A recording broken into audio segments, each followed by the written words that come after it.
It's great to be with you all this morning. It's my privilege to be able to share with you a little bit of what the Lord has been doing in my life and our lives. We'll get a couple slides here in a minute, but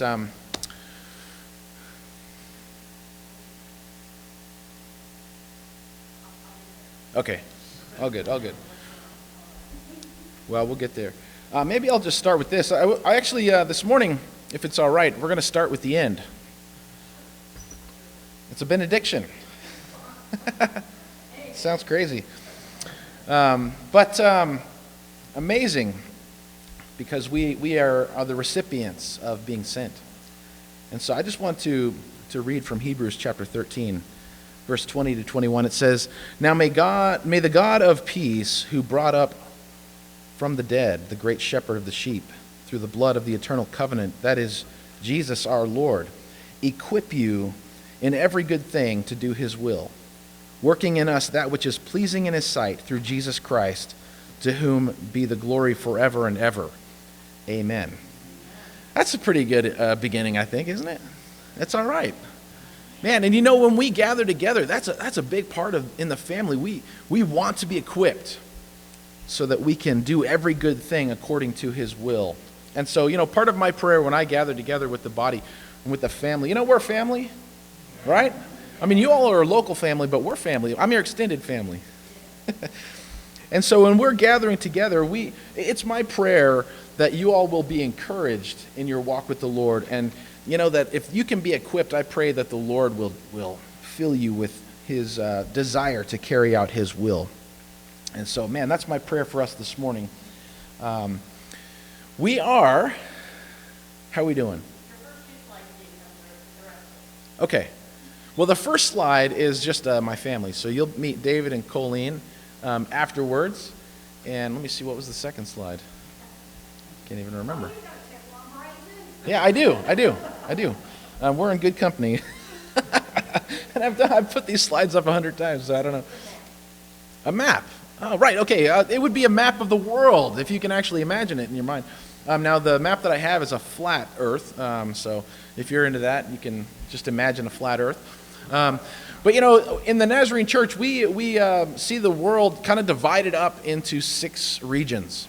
And so I just have a map there, kind of like laying out in colors, if you can imagine some of those regions. And so I don't know if we can we jump to the... Okay, no worries. Anyway, in that big world, we've been out in the middle of the Asia-Pacific region. And so we traveled, you know, here and there. We were in South Korea for a number of years. We were in the Philippines before that. And most recently, we've been in New Zealand. And so the Lord has been, he's been blessing us and helping us in so many different ways. And New Zealand, I don't know if, well, we can jump to this one. That's fine. Oh, wow, that is not normal, but that's fine. So you can just jump to the next slide. That's all right. We can just start here, and we can see, this is kind of the membership. I don't know if you can see it. Really, it's the colors segments matter more than the numbers. But I don't know if you can see here, but you know, we have more African brothers and sisters than we do American. The Nazarene family. Isn't that amazing? So if you can just kind of keep that picture in your mind, the U.S. and Canada, that's the orange bit. This is just kind of like the breakdown of the membership. Now just keep that kind of image in your mind and jump to the next one, if it comes up. Wow, this is your ministers, your ordained ministers. Did you see a difference there? Isn't that interesting? Now there's a lot of different reasons for that. But to me, it's a prayer. We're praying for leaders and ministers to be raised up in all the nations. And so we're praying for people to come to the Lord, and we're praying that there will be godly leaders in all those places. So we're not praying for fewer ordained ministers in the U.S. We're praying for more throughout the world. And so every region, you know, there's different reasons on different challenges that each region and country and even local communities would face with leadership. But we're praying for that. I am praying for that. Can we just jump to our next one? So here's that Asia-Pacific region. And if you look all the way down at the bottom, there's a couple islands down there. I'm not sure if you can see it real well, But that is New Zealand, and so we've been down there for the last 8 years. And just jump to our next one. This is roughly the size of New Zealand compared to the U.S.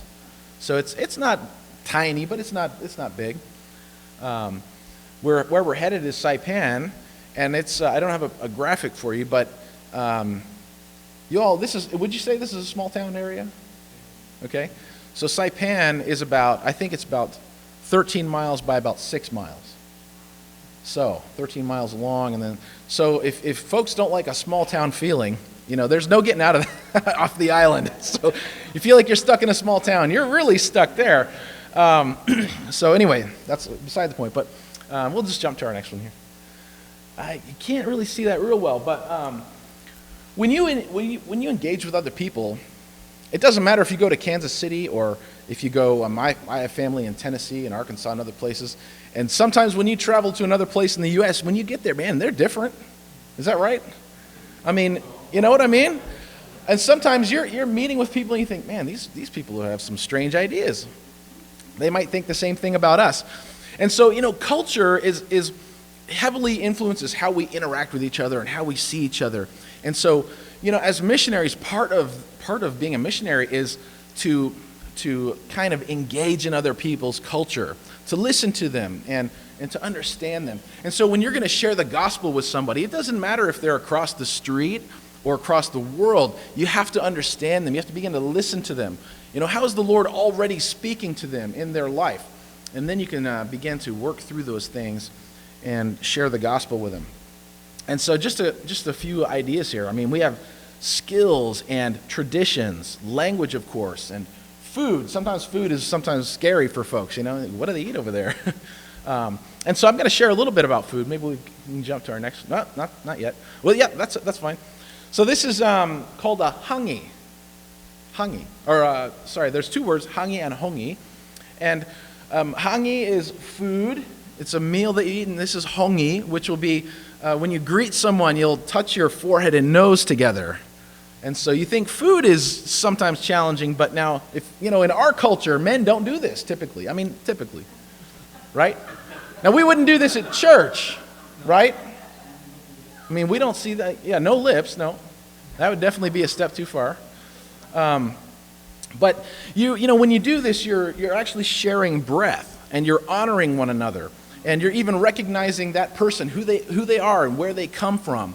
And so, if you've got a bubble and it's this big or this big, this can be very challenging. But so anyway, we have to overcome some of these things, right? To be respectful and to honor people where they're at.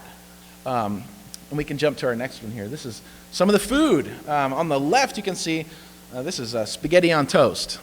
Maybe not the end of the world, but for breakfast that might not be exciting. And so in Australia and New Zealand, sometimes they'll have that. The picture on the right, that's your bundegi, and that is steamed silkworm larva from Korea. I know. I've tried it. It tastes like dirt. That's just my opinion. You can smell it from a couple blocks away. So wow, you think, well, you're coming up to the stand. If you want some, it's coming up. So interesting, and just amazing, all the different things. Our pastor, I was listening to her message from last week a little bit, if that's all right. And it's interesting because she was mentioning, you had the cakes, and I thought, wow, that's interesting. And then next week you have the food, and then I thought, well, this is interesting. I went onto Facebook to find out where y'all are at, and you know where it sent me? Daylight Donuts. I'm not kidding. So your Facebook link, I clicked on the address, and it pulled up Daylight Donuts. I thought, this is really ironic, isn't it? We still made it here, but I just thought, wow, that's interesting. You never know what you're going to find when you try to find a place, when you go somewhere. So anyway, that's just our food. Sorry, I had to mention that. I thought it was so funny. But we can just jump to our next one. Wow, isn't that amazing? The beauty of the world. And this is Whangarei Falls, a falls near our house, maybe 5 minutes from where we lived in New Zealand. And as beautiful a place as this is, there's a spiritual presence there. and it's not good. And so I've had friends who, they're Christians, and they said, they'll be compelled, been compelled to jump off these falls. And so there's a number of suicides here. And, this is things that go on. You think, surely that's not real. But these are Christian friends of mine who said, I've never had this temptation, and they're there, and suddenly they have this, like, something saying, hey, jump off here. Wow. We live in a challenging world. We don't see everything that's going on. Our eyes sometimes limit our vision, if that makes sense. If you would with me, I'm just inviting you into this place and to consider this morning a question that I have for you. And I think it's a challenging question because our world is so challenging. It's a difficult place sometimes. And the world wants to shape you, right? You know that? We know that, don't we? Your thoughts, your emotions, our actions, our reactions. Man, it can be challenging. And so I have this question for you. Is he able? Have you ever heard that song? If you guys are a little bit older, you might remember it. Just a little bit older. He is able. More than able? Is he? Is he more than able to accomplish what concerns you? Me? People in desperate situations? Is he? Is he able? Is that your testimony? Am I in the right place? I'm just making sure. I heard you guys earlier. I think I'm in the right place. Do we believe it, not just with our mouth, but in our spirit? Do we believe he is able? Do we believe that this living God who dwells within us, he's able, and that he actually wants to accomplish incredible things in your life? Out there? In the crazy? You know what I mean? The crazy. The way sometimes things are. Seems wild. Have you heard that phrase, seeing is believing? Man, I'll believe it when I see it. Right? I'll believe it when I see it. And I get that. Because sometimes I feel that way. And so we kind of struggle with this. Trust, faith, when so much of our world seems like a lie. And so I'm just going to read a little bit from Thomas, and I hope this sets the stage for us to have some understanding. You remember Thomas? John chapter 20, verse 24 to 25, it says this, "But Thomas, one of the 12, who was called Didymus, was not with them when Jesus came. So the other disciples were saying to him, 'We've seen the Lord.' But he said to them, 'Unless I see in his hands the imprint of the nails, and put my finger into the place of the nails, and my hand into his side, I will not believe.'" Do you get Thomas? I get him.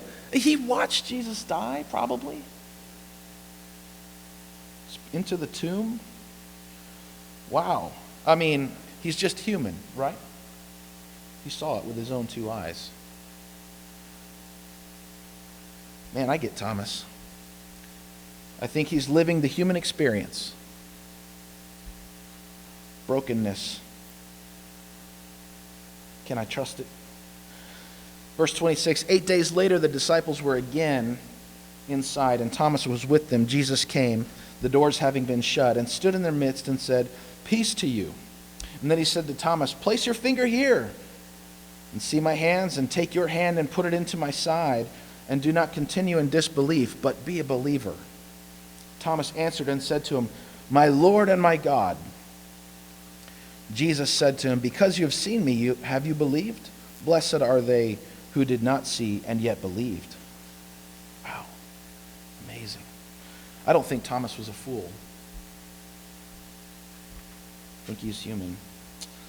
Later, Matthew 28, 16 to 17, just before Jesus gave the Great Commission, it says this, "But the 11 disciples proceeded to Galilee, to the mountain which Jesus had designated to them. And when they saw them, they worshipped him. But some were doubtful." How? We're thinking, how? Isn't seeing believing? Wow. I think I think this opens our heart to this great challenge of faith. Even those who witnessed the resurrection, they saw him in the flesh, resurrected. Wow, what a challenge, isn't it? And so I don't know any of you all. You all look beautiful. You're wonderful people. You sing great. I don't know where you're at in your journey with the Lord, because my eyes, I only see what I see here. Maybe you feel like Thomas. Maybe you're like, I don't know about this. Or maybe you just feel like your faith is weak. You're wondering, is he able? I mean, we sing it, we think it, but is he really? Maybe you're struggling in your walk, and I just want to encourage you this way. Jesus didn't abandon Thomas. He didn't despise him. He didn't cast aside those who worshiped but hesitated in their heart. But he said, do not continue in disbelief. Man, look to him. My brother, he struggled for a long time, and my prayer for him was, Lord, reveal yourself to him. Reveal yourself to him. No words will mean anything. Reveal yourself, Lord. Later in Acts 2, we find that he pours out his Spirit. Peter, Thomas, the weak, the wavering, people being filled with his presence, that they might walk according to his way, with purpose, with power. Amazing. And that same power is available for us today to encourage our own heart, to strengthen us in our inner person. And so it's my testimony this morning that I have not put my finger into the hand of Jesus or my hand into his side, but I've been fortunate enough to experience a small taste of his incredible work in the world. Have you experienced some? That's our testimony. When he changes us, that's amazing. Nothing else can do it. He's amazing. He's changed my life. I pray he's changed your life. And so it's my great hope that you would be encouraged in your heart and declare he is able. He is able. Blessed are we who have not seen but believe. If you will, in your mind, let's go to this place. Picture yourself there. It's beautiful in New Zealand. It's subtropical. It's this kind of paradise up north. It's never icy, never frozen. Just a beautiful place. Never gets too hot. It's never over 83. The winter, there's no snow. It's amazing. Beautiful place. And this place, filled with beauty, was also a place of fierce warring tribes. The Maori people, just sometimes vicious in how they lived. They have if you've heard of rugby, I don't know if you've heard of rugby, but they have the haka. Have you heard of the haka? I won't do it because I'll look crazy doing it, but man, it's just this kind of a war dance where they threaten the other side, and it's very powerful. And this is kind of who they are, these warring people. And so, these tribes, they would battle each other, and they would crush one another. They would enslave each other, eat one another sometimes. Just a terrible thing. And this went on and on for really hundreds of years.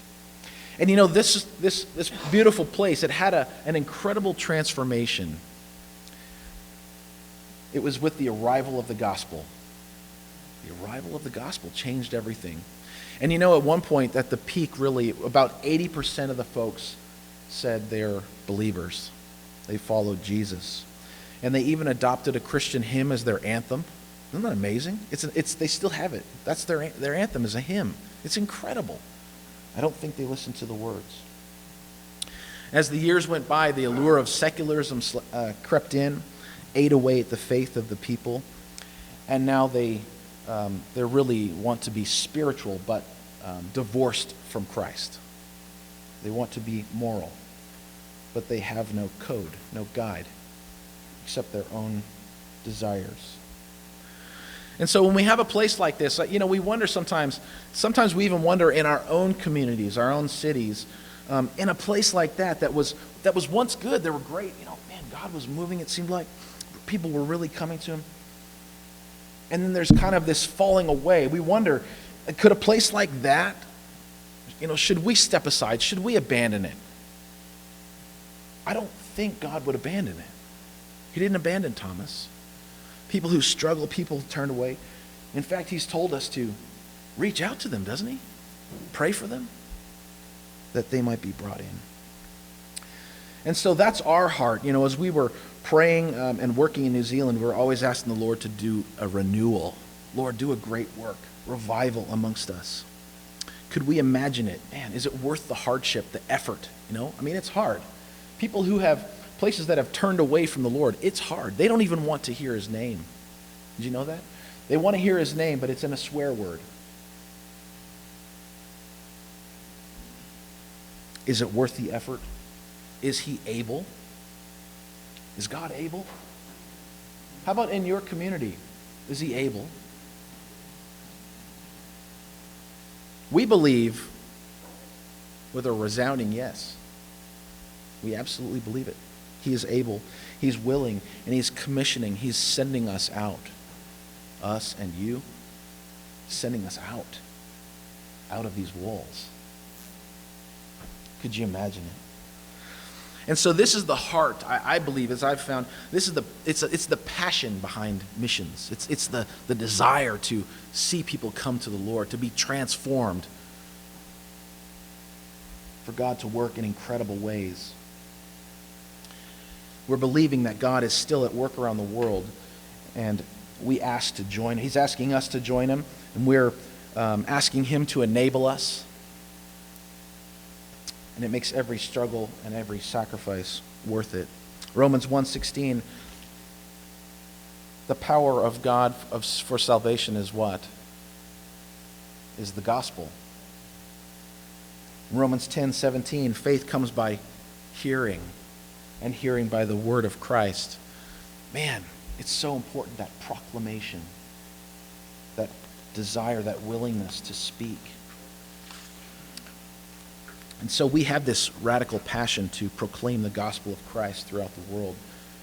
Do you have that in yourself?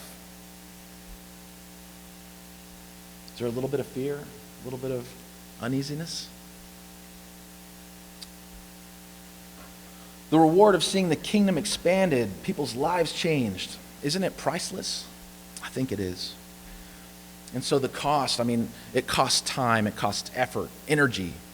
There's a cost to it. In that sense of earthly, these temporary things. We boldly step into the work that the Lord has set before us. Now, before you might be like us in New Zealand. Before we went, I didn't really know a lot about New Zealand. It seemed kind of like a faraway place, just really distant. I heard that there's more sheep than people, and that's true. There's lots of sheep down there. If you like lamb chops. But it's beautiful. Like the Lord of the Rings was filmed there. A lot of that. But of course, man, the amazing people that we met. They have this saying. I don't know if you've heard it before. They have this saying. It's sweet as. Have you heard that before? Sweet as. Well, we might say something as sweet as honey. Wow, it's really nice. It's good. But they just say that for anything. So if they really like it, sweet as. They also have another phrase. It's she'll be right. Have you heard that one? She'll be right. When things are going bad, they'll say, she'll be right. Things will turn around. It'll pick up. And so, man, but as we look at things in New Zealand, you think, man, it's not all right. It's not all right. And in fact, it doesn't seem like things are going well. As Christianity came to about 80%, by the 1950s, it was in rapid decline. I don't do a lot of statistics, so just bear with me, but the 2018 census revealed that only 33% identified as Christian. All right, I'm only giving you a couple of numbers here, because I don't like numbers either. 33% identified as Christian, 16% said they go to church somewhere, 9% say they actively practice their faith. That's quite a difference. 33% say I'm a Christian, 16% would go to a church, 9% say they live out that faith. Wow, just a fraction. So admittedly, nearly half of the churchgoers do not practice what they claim they believe. That could cause some problems, right? Man. They say that if the trends continue, that it's estimated that by 2030, which is coming up pretty quick, only 20% might identify as Christian. And who knows how many will actually practice? I don't know. We're praying that it will grow, that the Lord will do great works. But this is the challenging reality. And the secular community they're kind of heralding it as the terminal decline of Christianity in New Zealand. And so we wonder again, Lord, are you able? In these dark places that are turning away, I don't know about your town, but wow, some dark places out there. Difficult days. I think it's important for us to remember that even in those dark and difficult places where people have turned away, God is still doing an incredible work. And that's our experience. That's my experience there. In the midst of all that, He's doing incredible things. I want to share just a couple stories maybe, but I'll just give an example of this, how God is working. We had a lady and her husband there coming. She was an atheist. He hadn't been in church since he was a kid, but he still believed, not practicing really. And they came in, and it was funny because I invited them to sit down. I said, you can sit anywhere you want. We have no assigned seats. And sure enough, somebody had asked them not to sit somewhere. Because you think, oh my goodness, right? So anyway, they finally got a seat, and she has MS, multiple sclerosis. And so they'd been coming for a while, and she would come up to me after, and we're talking about different messages, and she would come up after the sermon, and she would just start kind of arguing about different things. So it was an interesting relationship we had. But we in our time together, kind of like how you all do here, we would oftentimes break into prayer groups during the service. And so they would be in a prayer group together with others. And this one particular Sunday, we had done that. We'd had our prayer time, and they'd gone back home. I didn't think anything really of it. The next week, they came in and they said, hey, after service last week, we had to go to the doctor. I said, okay, because her urine collection bag was not working because it was empty. And they were worried because you can have a lot of problems if you can't go. And so she said they went to the doctor and they were checking everything out and the equipment seemed fine. Come to find out, the Lord had healed her bladder in our prayer time. This atheist. I mean, this woman who argues with me about every little thing. Love her. She's gone on now. The Lord didn't fix everything. He didn't fix every issue that she had. But this was a significant event. And I'll tell you, she still struggled. You think, man, Lord, you just did this incredible miracle for her. And she still struggled. She wanted to know more. So her and her husband, they were investigating on their own more and more and more. And I just encourage them. Sometimes seeing a miraculous thing, you still have questions, don't you? Because life is still hard.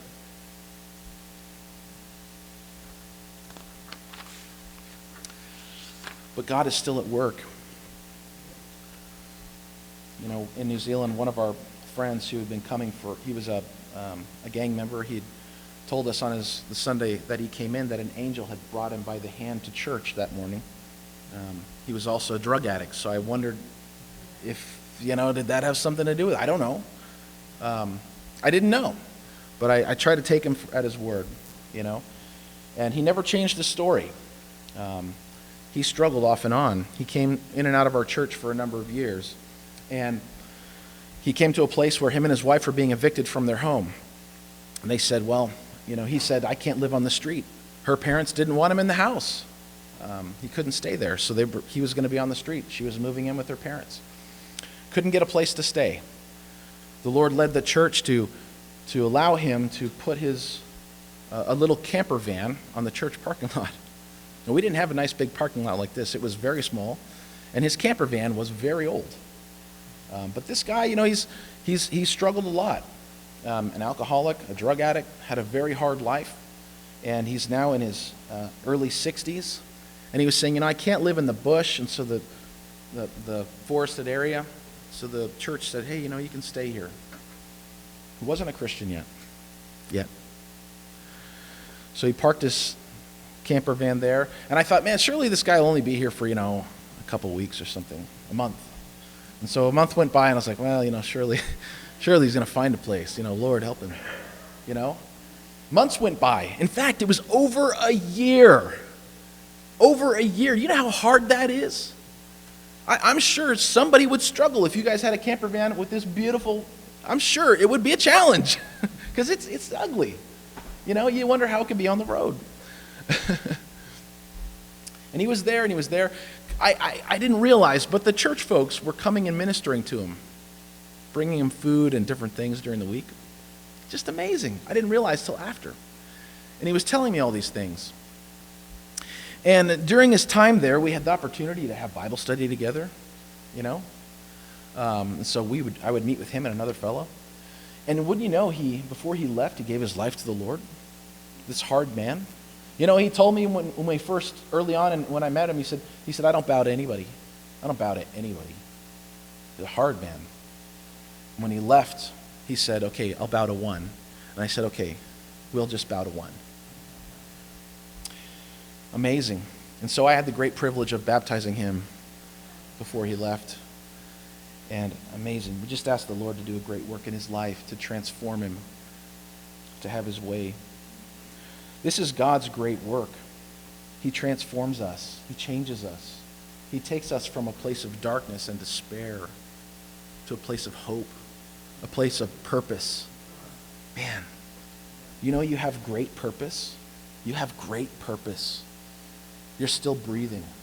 He's still at work in your life. And he has great things for you.